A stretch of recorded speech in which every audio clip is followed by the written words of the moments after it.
मैं आपको क्या बताऊँ, आप ही बताइए, गाइड करिए कुछ।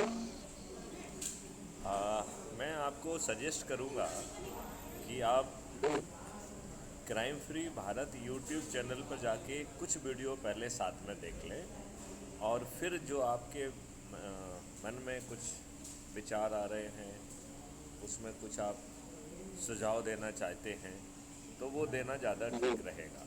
हमारा ये मानना है कि जी सर।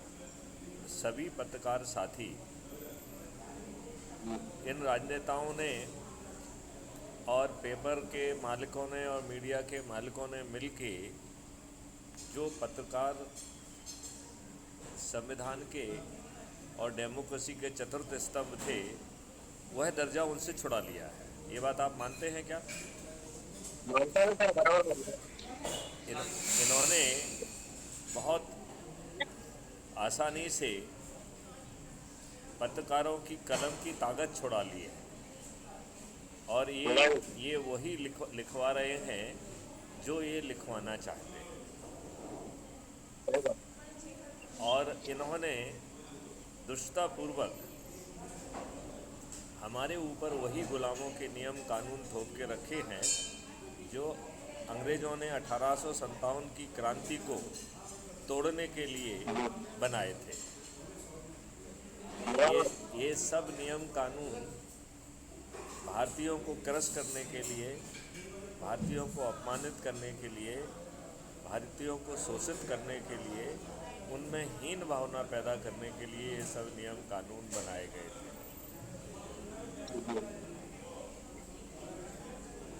आए बात समझ में? हाँ, बढ़िया हाँ। तो अब सवाल उठता है कि अपराध मुक्त भारत मिशन जो हमारे जीवन में आमूल चूल परिवर्तन लाने वाला है, उससे सर। हम लोगों को अधिक से अधिक संख्या में यदि हम जोड़ते हैं, और 10 लोगों को जोड़ने की श्रृंखला यदि नहीं टूटती है, तो हम चंद दिनों में इस स्थिति में आ जाएंगे कि सभी राजनीतिक पार्टियों के सभी राजनेता जो दो दो तीन तीन बार सांसद, विधायक, मंत्री और मुख्यमंत्री भी रहे हैं, वो मतदान के पहले अपनी हार स्वीकार करने के लिए विवश हो जाएंगे। इस चीज़ को क्रियान्वित करने के लिए 5 आंतरिक विधाएँ और 21 बाह्य विधाएँ का स्थापित की गई हैं, जिसमें पत्रकार बंधुओं का भी एक पूरी डेडिकेटेड विधा है। और इसमें पत्रकारों को जागरूकता करते हुए लोगों को पहले तो अपना संगठन खड़ा करना है।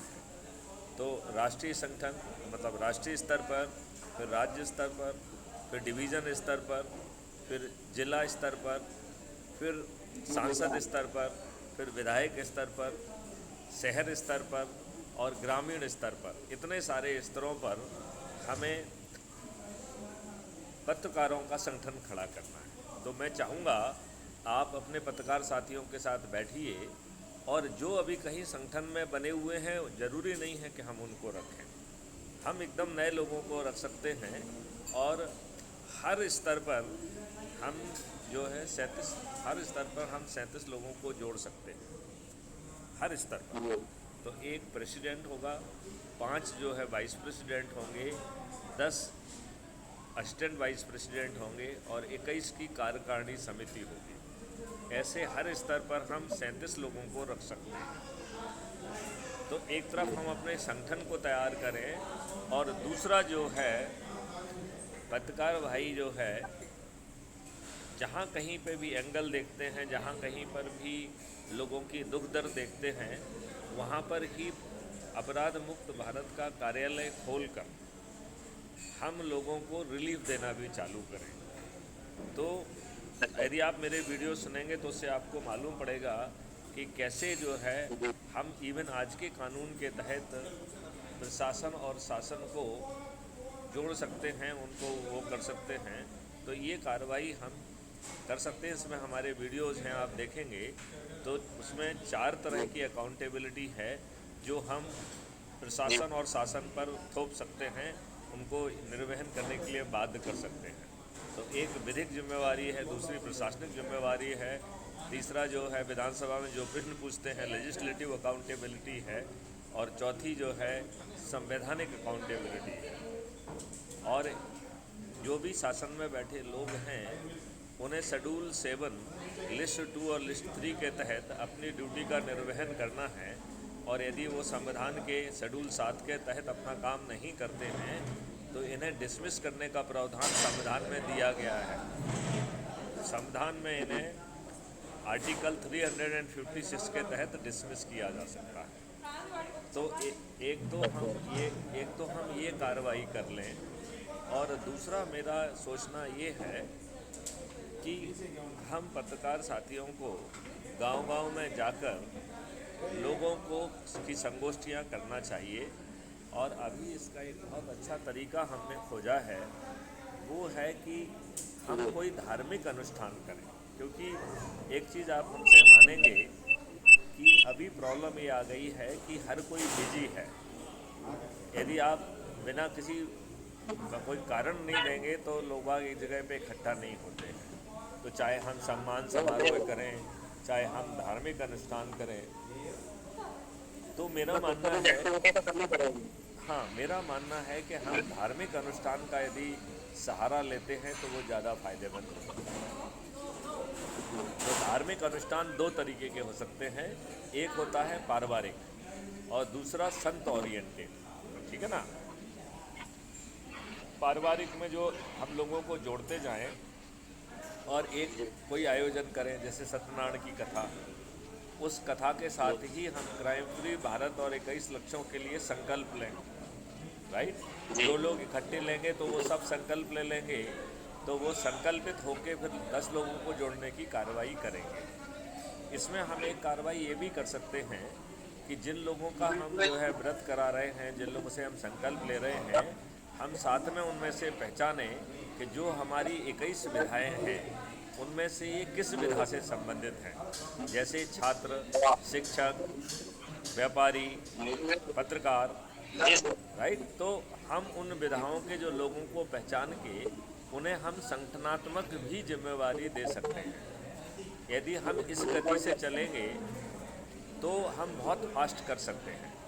हम संतों को जो है, जैसे अगले आने वाले 1 महीने में सभी संतों से संपर्क किया जाए और उनको जोड़कर हर संत अपने अपने प्रभाव क्षेत्र के गांवों में, मोहल्लों में, कस्बों में, टाउन में जाकर यदि वो कोई भी धार्मिक अनुष्ठान करेंगे तो वहाँ बड़ी संख्या में लोग इकट्ठे हो जाएंगे और बड़ी आसानी से हम वहाँ लोगों को जोड़ सकते हैं।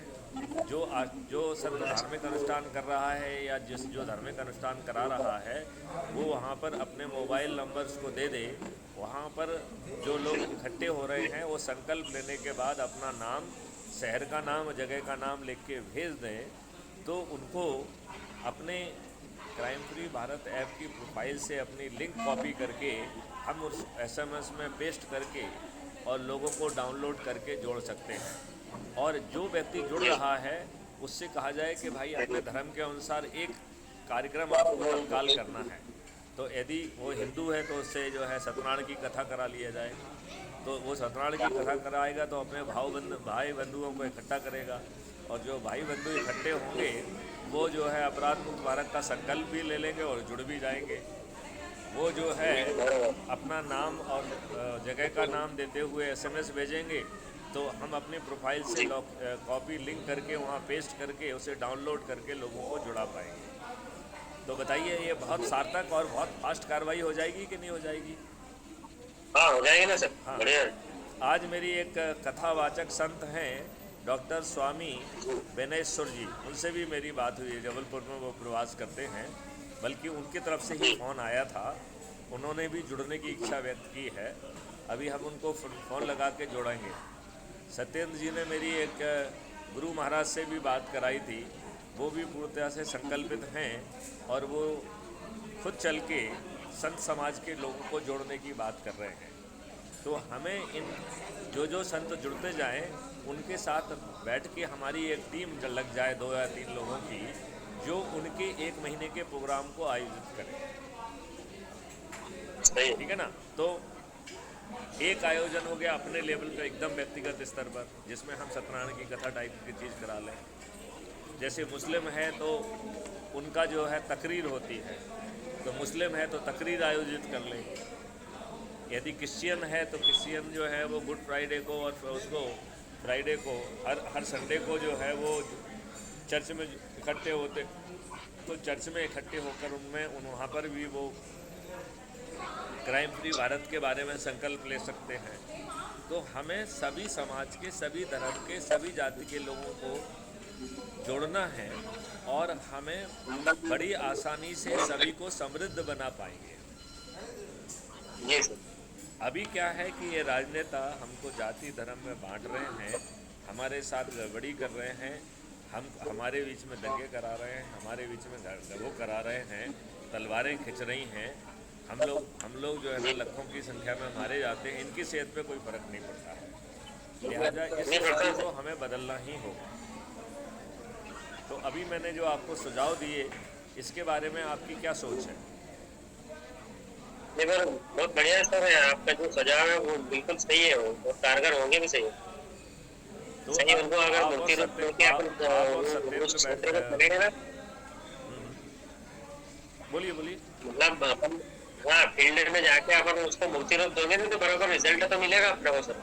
ऐसा नहीं, मेहनत तो करनी पड़ेगी। तो मेरा ये मानना है कि हम लोग जो है इस बारे में, आप और सत्येंद्र जी बैठ जाइए, बाबाओं की रणनीति बना लीजिए, अपनी रणनीति बना लीजिए, फ़ोन लगा के जिम्मेवारी दीजिए। जो भी अनुष्ठान है वो अनुष्ठान, जो भी अनुष्ठान है वो अनुष्ठान वो करें। जी क्योंकि देखो, अब अपन वेट करेंगे तो बहुत वो हो जाएगा, राइट? तो बाबा लोग जो सही है बात। वो सावन से शुरू करना चाहते हैं, उन्हें 1 महीने का प्रिपरेटरी टाइम लग जाए और हर बाबा के साथ एक वॉलंटियर लगा दे जो बाबा के वहीं पर रहे और उनका प्रोग्राम बना के हम लोगों से शेयर करता जाए। और फिर जहाँ बाबा जी पहुँचेंगे वहाँ हम लोग भी पहुँचें, राइट?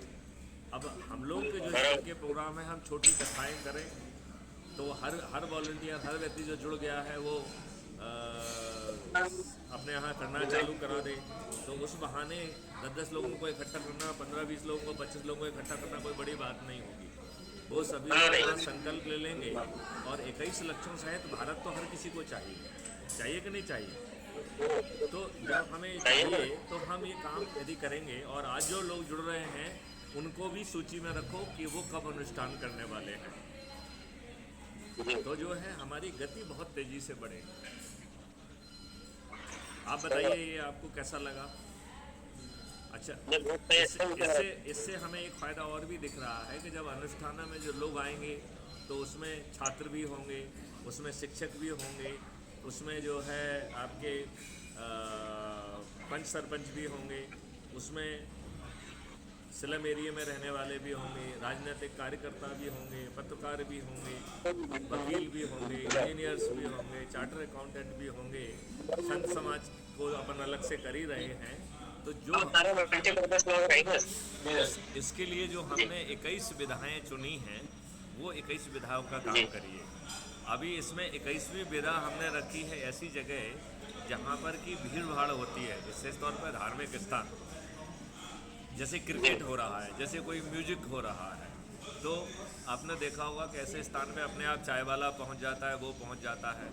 तो क्या हम उस जगह पे आयोजकों से बात करके कुछ क्राइम फ्री भारत के बारे में कर सकते हैं, या बाहर जो है ना चाय की जो गुमटी है वहाँ पे क्राइम फ्री भारत की गुमटी लगा दी जाए, साथ में वीडियो ऑडियो चलें, वहाँ पे अपना झंडा, अपना कैप वो बेचें, अपने ऑडियो वगैरह बना के कुछ ऑडियो बेचने का भी कार्यक्रम कर सकते हैं। कुल मिला के हमें ऐसे जन जन तक पहुंचाना होगा, वो भी कम समय में पहुंचाना होगा। हाँ हाँ, ठीक है। तो मैं बेसिकली कहीं बाहर हूँ, लेकिन मुझे लगा कि पहला आपका कॉल आया, बात करना ज़रूरी है, इसलिए मैंने आपको फ़ोन लगा लिया। और नहीं तो देखा जाए तो मैं फ़ोन लगाने की स्थिति में था नहीं, लेकिन मुझे लगा कि आप नाराज़ होंगे तो बात करना ज़रूरी है। जी सर, बहुत बहुत धन्यवाद आपको उसके लिए। हाँ, और आप जो है मध्य प्रदेश का संगठन खड़ा करिए, इनसे बात करके लोगों को जोड़ते जाइए। और ये ज़रूरी नहीं है जो अभी पदाधिकारी हैं उनमें से कुछ लोग हो सकता है ऑलरेडी किसी दूसरे लोगों से कमिटेड हों, किसी के अंधभक्त हों, तो जो आपको अच्छे लोग लग रहे हैं उनको जोड़िए और वो पूरे उसको खड़ा वो करें। और फिर जो जिस एरिया की न्यूज़ कवर कर रहा है वहाँ पे चला जाए, लोगों को जोड़े, लोगों की बात करे, क्योंकि हर दिन महत्वपूर्ण है। यदि हम ध्यान नहीं देंगे तो समय निकलने में देर नहीं लगेगी। तो है कि नहीं? जी सर। आपका क्या कहना है इस बारे में? ये बहुत सही है सर, उचित समय रहते हैं, अगर आप नहीं करेंगे तो फिर कब करेंगे। बिल्कुल ठीक बात है। अच्छा, दूसरी बात ये है कि यदि हम लोगों ने अपने संकल्प के हिसाब से ठीक काम किया तो हम चंद दिनों में ही बहुत अच्छी स्थिति में आ जाएंगे। यह राजनेता मतदान के पहले अपनी हार स्वीकार करने के लिए विवश हो पाएंगे। और आज जो ये लोग गड़बड़ी कर रहे हैं, अपने भय से वो गड़बड़ी भी नहीं कर पाएंगे। प्रशासन में बैठे लोगों को भी डर होगा और जो सत्ता में बैठे लोग हैं उनको भी डर होगा। सत्ता में बैठे जो लोग हैं उनको आर्टिकल 356 में डिसमिस होने का डर पैदा हो जाना चाहिए, और जो प्रशासन में बैठे लोग हैं उन्हें आर्टिकल 311(2) के तहत नौकरी जाने का डर होना चाहिए। देखो, भगवान ने भी कहा है कि भय बिन होए न प्रीत, तो भय तो पैदा करना पड़ेगा, बराबर है कि नहीं? काम जनता का भय भी हो गया है। तो इस लाइन में आप लोग बैठ के एक रणनीति बनाइए और फिर उसको पेपर पे लिख के मुझसे शेयर करिए, फिर हम दोबारा बात करेंगे। ठीक है, चलिए। जय हिंद। अपना एक बार नाम फिर से बताइए। निर्मल सरकार को। फिर से बोले। निर्मल सरकार। बीरबल सरकार। निर्मल सरकार। नहीं, सरकार तो समझ में आ गया, उसके पहले क्या है? सर निर्मल। निर्मल सरकार। निर्मल सरकार। चलिए, तो निर्मल सरकार जी, बहुत अच्छी वार्तालाप हुई और हम आगे की रणनीति तय करके बात करेंगे फिर। ठीक है, चलिए। जय हिंद, जय भारत, वंदे मातरम। वंदे मातरम।